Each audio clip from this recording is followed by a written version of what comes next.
In the heart of southern Africa, a grand stone city once stood. These remnants, today acknowledged as the Great Zimbabwe ruins, echo stories reflecting an affluent and vibrant past. Dear listeners, we invite you on this voyage back into the annals of time to delve into the background of these impressive ruins. We begin our exploration in the 11th century, a period when the Earth was a burgeoning mosaic of nascent kingdoms and societies. Within this time frame, a fresh civilization started to bloom in the territory we currently refer to as Zimbabwe. This civilization, recognized as the Kingdom of Zimbabwe, would leave behind a powerful and unforgettable legacy in stone. A new dawn had broken over southern Africa. A civilization was starting to develop, encompassing the ethos of the people who lived there, their culture, their values, their art and architecture, all symbolizing their way of life. This civilization was vibrant, full of life and creativity. They not only built structures, but also a society that was intricately woven with the threads of their beliefs, traditions, and rituals. This civilization was the Kingdom of Zimbabwe. As we embark on this journey, we will unravel the mysteries of this kingdom, its people, their achievements, and their downfall. Their legacy, however, remains immortalized in the magnificent structures that they left behind, the Great Zimbabwe ruins.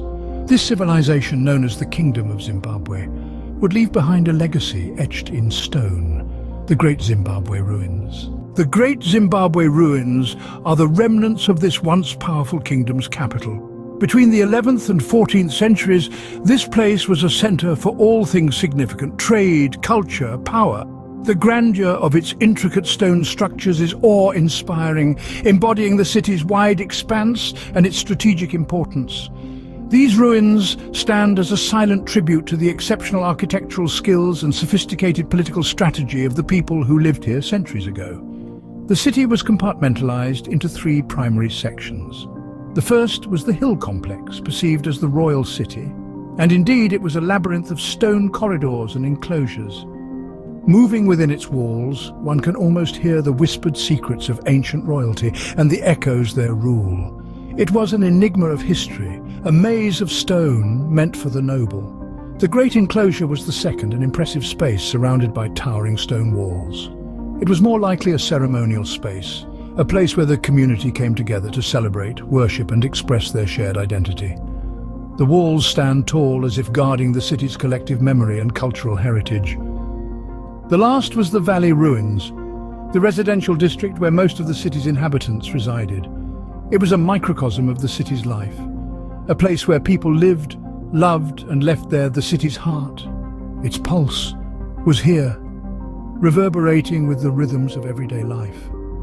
The Valley Ruins, the residential area, housed the majority of the city's population. However, the city did not stand the test of time. As the hands of time moved forward into the 15th century, the once prosperous and thriving Kingdom of Zimbabwe started experiencing a downward spiral. This period of decline was characterized by several challenges that arguably contributed to the eventual of the kingdom. While the exact causes of the decline are not definitively known, historians have speculated and debated numerous potential reasons over the years. Among the theories that have been put forward, resource depletion stands prominently. This theory proposes that the kingdom may have exhausted the natural resources in its environment, leading to a decline in the economy and a consequent weakening of the kingdom. Additionally, another plausible theory points to political instability. The kingdom may have been plagued by power struggles, coups, and a lack of strong leadership, the social structure to crumble. By the time the era of exploration dawned in the 16th century, and Portuguese explorers set foot on the land, the city was nothing more than an uninhabited shell of its former self. The once teeming city was deserted, its silence whispering tales of the past, and leaving an enigma that would perplex global minds for centuries to come. Ruins were rediscovered in the late 19th century by European explorers, who were awed by the city's grandeur and complexity. The Great Zimbabwe ruins are a testament to Africa's rich history. They stand as an enduring symbol of a past civilization that flourished, engaged in commerce, and constructed magnificent structures prior to the European incursion.